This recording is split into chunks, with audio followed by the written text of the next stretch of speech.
The Diamond District of Manhattan is a street of shadows and glitter, but for Elias Thorne, it was a sanctuary. Elias was not a businessman. He was a stone whisperer. While others saw carats and price tags, Elias saw the molecular geometry of the Earth's history. He was the lead lapidary for Blackwood and Company, a heritage jewelry house that had draped the necks of queens and icons for a century. Elias had spent 3 years in a soundproof basement laboratory, working on a single project, the Star of Eternity. It was a 100-carat blue diamond, a freak of nature with a depth of color that seemed to swallow the light. "It's perfect, Elias," whispered Julian Blackwood, the CEO of the firm. Julian was a man who breathed arrogance and exhaled deceit. He was a third-generation heir who had inherited a legendary name but possessed a hollow soul. He was drowning in gambling debts and bad investments, and he needed a miracle. "It's not perfect yet, Julian," Elias replied, his eyes never leaving the magnifying loop. "There is a microscopic tension line near the culate. If I don't cut it with a 0.001 millimeter precision, the entire stone will shatter into dust. It requires patience." "Patience doesn't pay the creditors, Elias," Julian snapped, his eyes gleaming with a predatory hunger. "Finish it. The gala is in 48 hours. Elias stayed up for 2 days straight. His hands, steady as a mountain, moved the diamond against the cast-iron scaphe. When he was finished, the Star of Eternity was a masterpiece. It glowed with an inner fire that felt alive. Exhausted, Elias locked the diamond in the high-security vault and went to the office kitchen to splash water on his face. When he returned to the vault 10 minutes later, the alarm was screaming. The NYPD arrived within minutes. Julian Blackwood was already there, looking distraught in front of the cameras. "He took it!" Julian pointed a trembling finger at Elias. "I saw him on the internal feed. He swapped the star for a cubic zirconia and hid the real stone." "That's impossible!" Elias shouted. "I've been in this building for 72 hours. Search me." They did search him. They searched his locker, his car, and finally, his apartment. Hidden inside the lining of Elias's favorite velvet jewelry box, a gift from his late father, was the 100-carat blue diamond. Elias stood frozen. He knew he hadn't put it there. He looked at Julian, who gave him a tiny, imperceptible smirk. Julian had used his master key to enter Elias's apartment and plant the stone. "You're a thief, Elias," Julian hissed as the handcuffs clicked shut around Elias's wrists. "A common, greedy thief." The trial was a massacre. Julian hired expert witnesses who testified that Elias had been seen meeting with black market dealers. The video footage had been conveniently corrupted. Elias Thorne, the greatest jeweler of his generation, was sentenced to 8 years in Sing Sing Correctional Facility. Prison is a cruel place for a man who lives through his eyes. In the 3rd year of his sentence, a group of inmates, paid by an anonymous source, ambushed Elias in the laundry room. A jagged piece of metal was driven into his left eye. The surgery saved his life, but his depth perception was gone. His left eye was now a clouded, milky orb. To a jeweler, losing an eye is the same as a pianist losing his hands. "You're finished, Thorne," the prison doctor said, sighing as he looked at the scans. "You'll be lucky if you can read a book, let alone cut a diamond." But as Elias sat in the dark of his cell, he realized something. He didn't need 2 eyes to see the flaws in a stone. He could feel the vibrations of the atoms. He could hear the resonance of the crystals.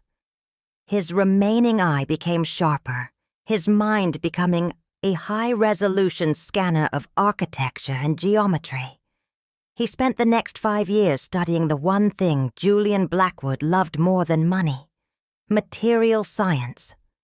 He learned how high-frequency sound waves could interact with the molecular lattice of a diamond. He learned about structural fatigue. He wasn't planning to steal the diamond back. He was planning to make it worthless.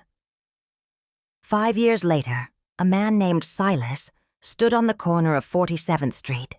He was thin. His hair was a shock of white, and a black leather patch covered his left eye. He looked like a drifter, one of the thousands of broken souls wandering New York. He walked into the Grand Atrium, New York's most prestigious luxury auction house.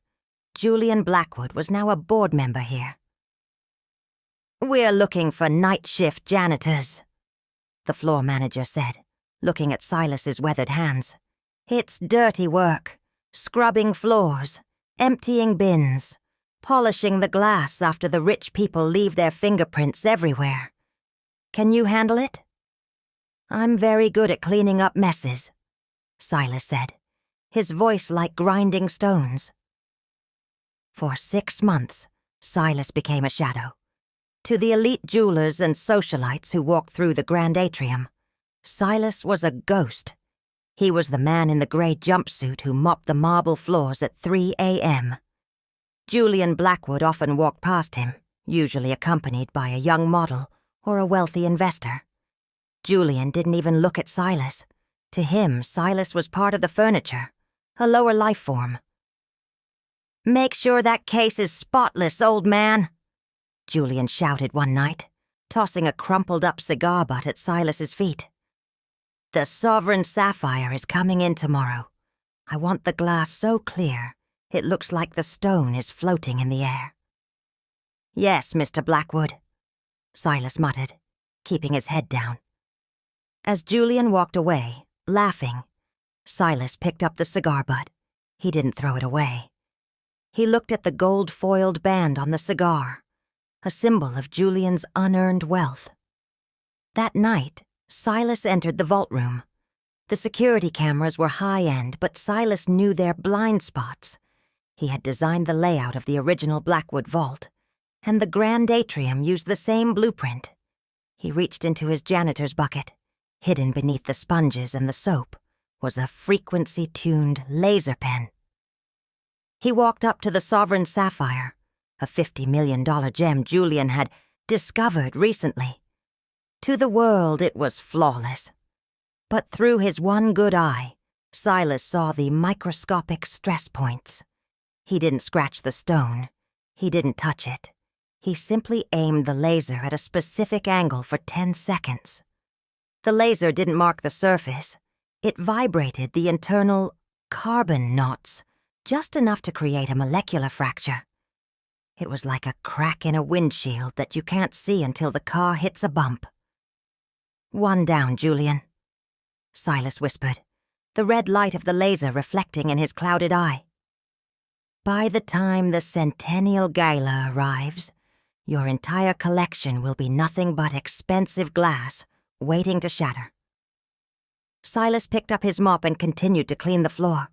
He was a man with nothing left to lose, working for a man who had no idea he was about to lose everything. In the world of high-end gemology, a diamond's value is dictated by the 4 C's: cut, color, clarity, and carat. But Silas was introduced to a 5th C, consequence.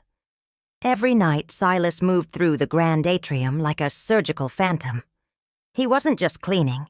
He was performing an autopsy on Julian Blackwood's inventory.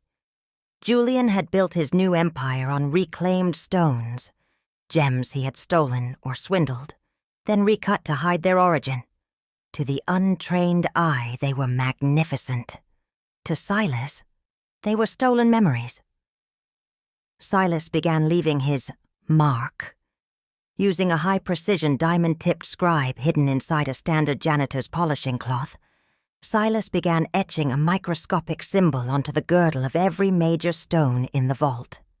It was a small, stylized E, the signature Elias Thorne used to carve into his wax models. It was too small to be seen by the naked eye, but it was there, a ghost in the carbon. Then he moved to the acoustic sabotage. Diamonds are incredibly hard, but they have a resonant frequency. If you hit a diamond with the exact vibration it naturally vibrates at, the internal tension becomes unbearable. Silas spent his nights hidden in the maintenance crawl space above the vault. He installed 3 small industrial-grade ultrasonic transducers, devices usually used for cleaning jewelry, into the building's ventilation system. He tuned them to a specific oscillating frequency that targeted the stress knots he had created with his... The first sign of the rot appeared on a Thursday afternoon. Julian was showing the sovereign sapphire to a billionaire tech mogul from Dubai. The room was silent, the lighting perfect. "Notice the saturation," Julian boasted, lifting the sapphire with a pair of titanium tweezers. "There isn't a single inclusion. It is pure heaven, trapped in..." Tink. A sound no louder than a pin dropping on a glass plate echoed through the room. Julian froze. He looked at the sapphire. A hairline fracture thin as a spider's silk had suddenly appeared across the table of the stone. What is that?" the billionaire asked, leaning in. Julian's face went pale. It's just a reflection. The lighting is off." He quickly pulled the stone back, his hands shaking. That night, Julian stayed late, locked in the vault. He examined the sapphire under a microscope. He couldn't understand it. The stone was stable yesterday. Now it looked like it was dying from the inside. As Julian sat hunched over his microscope, the door hissed open. Silas walked in, pushing a heavy industrial floor buffer. The machine emitted a low, rhythmic thrumming. "Get out!" Julian screamed, his nerves frayed. "I told the manager no cleaning in the vault while I'm here." Silas didn't stop. He moved the buffer closer, the vibration of the machine perfectly syncing with the ultrasonic transducers hidden in the walls. "The glass is very dirty, Mr. Blackwood," Silas said, his voice a low rasp. "Fingerprints everywhere. People always want to touch what they can't afford." Julian looked up, his eyes bloodshot. He looked at the janitor, really looked at him for the first time. He saw the black eye patch, the scarred skin, the white hair. "You," Julian whispered. The memory of the laundry room at Sing Sing flashed in his mind. He had paid for that hit. He had paid to have Elias Thorne's eyes extinguished. "It can't be." "My name is Silas, sir," the janitor said, tilting his head. His one good eye caught the light, gleaming with an icy predatory intelligence. "Is there something wrong with your stone? It looks fragile." "I know who you are," Julian hissed, standing up and knocking his chair over. "You think you can crawl back here and scare me? You're a felon, a nobody. I'll have you back in a cage by morning." "A cage?" Silas smiled, and for the first time Julian felt a cold spike of genuine terror. "I'm already in the cage you built for me, Julian. But look at your vault. Look at your diamonds. They're under so much pressure, just like you." Suddenly, the lights in the vault flickered. The ultrasonic frequency shifted. Inside the velvet-lined display cases, the gems began to sing. A low, haunting hum filled the room. Julian looked at the display of the Star of Eternity, the 100-carat blue diamond that had started it all. Under the intense vibration, the microscopic fracture Silas had started months ago began to grow. A small flake of blue diamond, worth $1 million on its own, chipped off and fell onto the velvet like a tear. "Stop it! Whatever you're doing, stop it!" Julian lunged for Silas, but the old man stepped back with surprising agility. "I'm not doing anything, Julian," Silas said, his voice calm.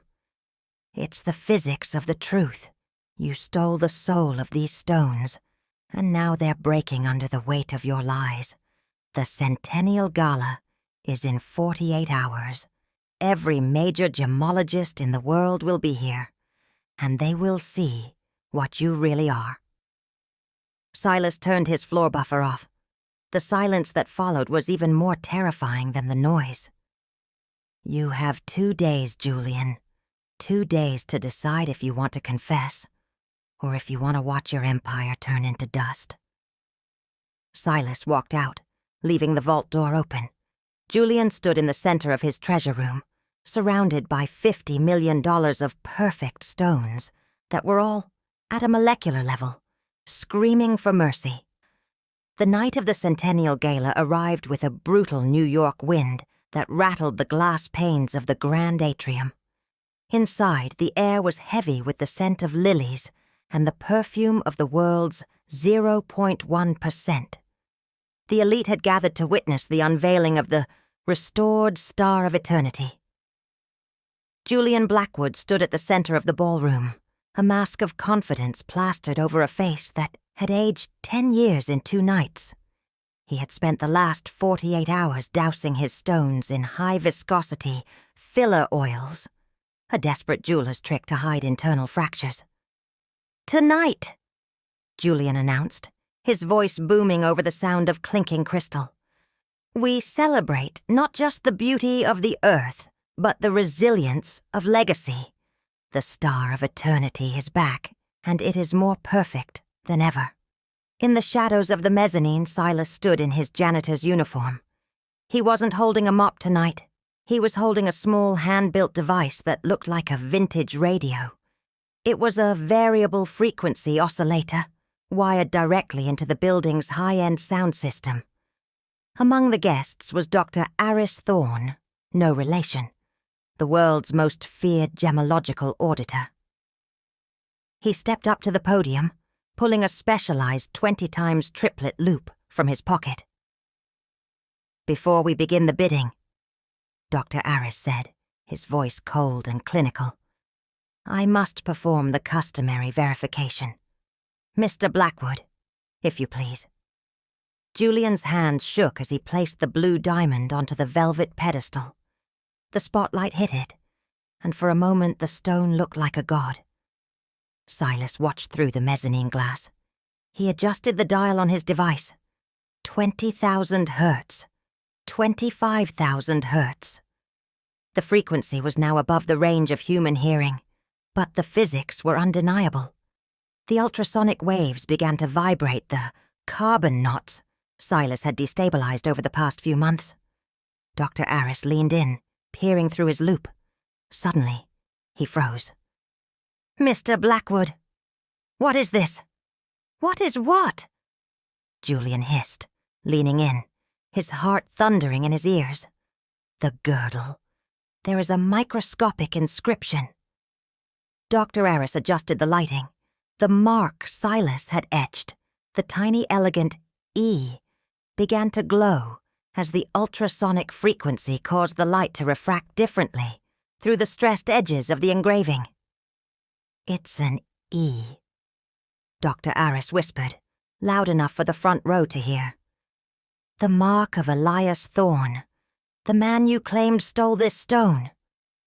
A murmur rippled through the crowd. "That's impossible!" Julian shouted. "The stone was recut. There shouldn't be any marks." "If it was recut," Dr. Elias said, looking up with a piercing gaze, "then how is the signature of the original master still on the molecular level? Unless you never cut it at all. You just hid it." Silas turned the dial to the final setting, the resonant frequency, 33,452 hertz. The sound was silent to the ears, but the blue diamond began to scream in the language of physics. The filler oils Julian had used to hide the cracks began to smoke as they were boiled by the sheer kinetic energy of the vibration. Crack! A sound like a gunshot echoed through the silent ballroom. The guests gasped. A massive, jagged fissure split the Star of Eternity right down the center. Julian lunged for it, his fingers clawing at the air, but it was too late. The structural integrity of the stone, compromised by months of Silas's micro-sabotage, finally gave way. The $100 million diamond didn't just break. It delaminated. It shattered into 1,000 tiny, worthless blue shards that scattered across the white marble floor like broken glass. The lights in the ballroom suddenly shifted, turning from warm gold to a harsh, industrial white. Silas walked down the grand staircase. He moved slowly, the rhythmic thud-clack of his boots echoing in the stunned silence. He stopped 10 feet from Julian, who was on his knees, frantically trying to pick up the blue dust. "You said only people with money deserve to see what's inside, Julian," Silas said, his voice echoing through the atrium's speakers. Silas reached up and pulled off his eye patch, revealing the clouded, milky eye, the permanent receipt of Julian's cruelty. He reached into his pocket and pulled out the original, hand-drawn blueprint of the Star of Eternity. "A diamond is just carbon and time," Silas said, looking at the horrified investors. "But a legacy is built on truth. Julian Blackwood didn't build this empire. He stole it. He framed a man, blinded an artist, and sold you a lie. Tonight, the lie finally broke." Dr. Aris looked from the shards on the floor to the man in the janitor's uniform. He recognized the hands. He recognized the precision. "Elias Thorne," the doctor whispered. "The master is back." Julian Blackwood was arrested that night, not for the diamond that shattered, but for the paper trail of blood Silas had leaked to the FBI. The shards on the floor were analyzed, and the microscopic E provided the forensic proof that Julian had been in possession of the stolen goods for years. The Blackwood and Company name was erased from the Diamond District within a week. Elias Thorne didn't go back to cutting diamonds. He opened a school for underprivileged artisans in the Bronx, teaching them that the most valuable thing a person can own isn't a stone. It's their name. 1 year later, Elias stood on the balcony of his studio, looking at the New York skyline. He held a small raw piece of unpolished quartz in his hand. He didn't need 2 eyes to see its beauty. He could feel its heartbeat. He looked at the empty space on his finger where a ring used to be. He didn't need the glitter anymore. He had found his clarity.